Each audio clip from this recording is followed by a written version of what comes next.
Continuing with my preparation for the eJPT version 2 certification, I have solved the Symfonos 1 machine from VulnHub.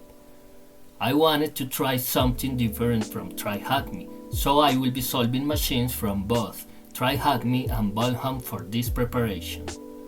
Before starting with the machine's resolution, I want to remind you that if you want to support me financially to pay for the certification, you can buy me a coffee.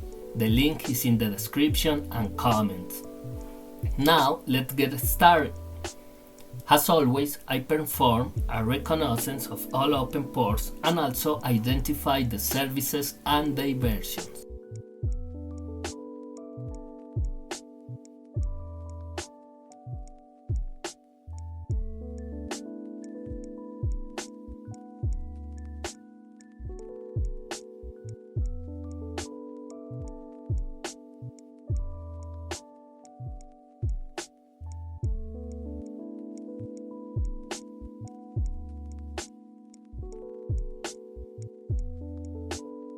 I noticed that port 25 is open and Samba is also active, which means we can enumerate possible system users.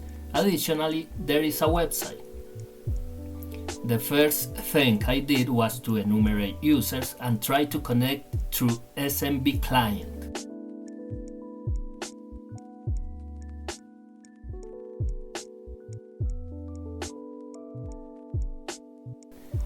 This way, I obtained the shared resources and found the Helios resource, which, based on the comment, seems to be a valid user.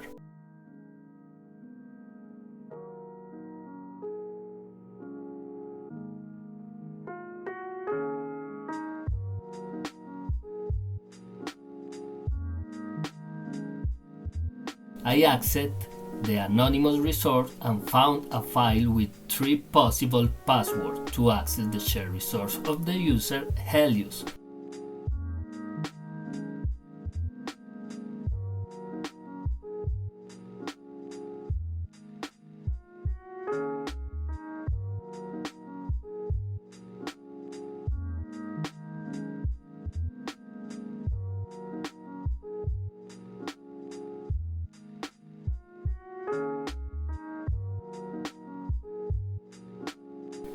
After trying the 3 passwords, I was able to access it and found 2 files.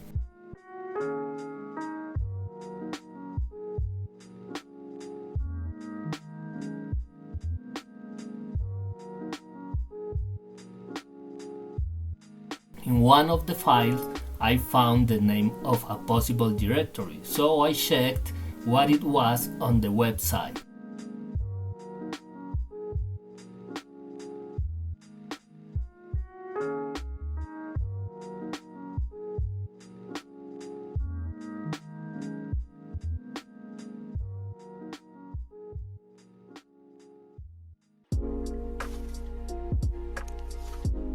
It turned out to be a WordPress site.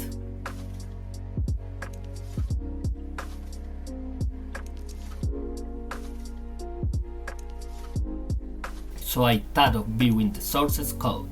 In the source code, I could see the installed plugins in WordPress. I was particularly interested in the MailMaster plugin, so I used the ShareExploit tool to look for possible exploits.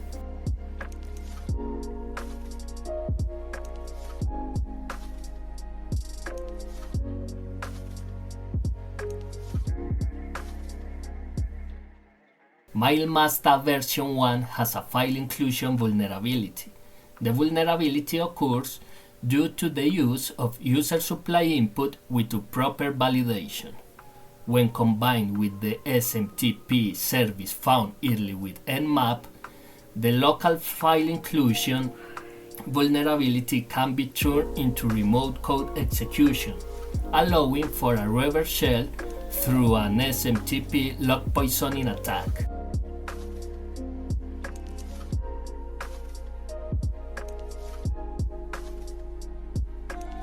To achieve all this, I connect via Telnet to port 25 and send a message to the user Helios with a PHP reverse shell, gaining access to the system.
The first thing I usually do after gaining access to a system and trying to escalate privilege is to share from the root for binary with suite permission, taking advantage of any misconfigured binary for privilege escalation. I found a suspicious binary and used a string to check its contents and shares for possible vulnerabilities.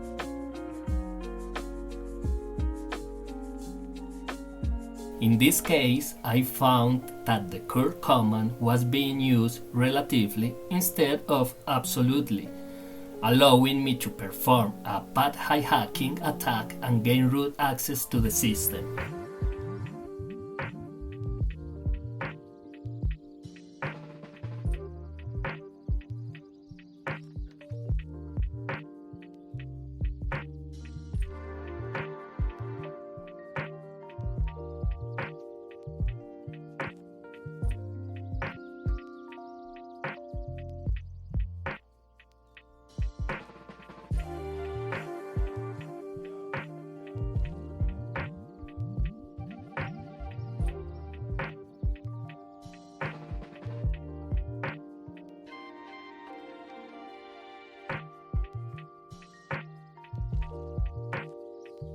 I really enjoy working on this machine and learning a lot.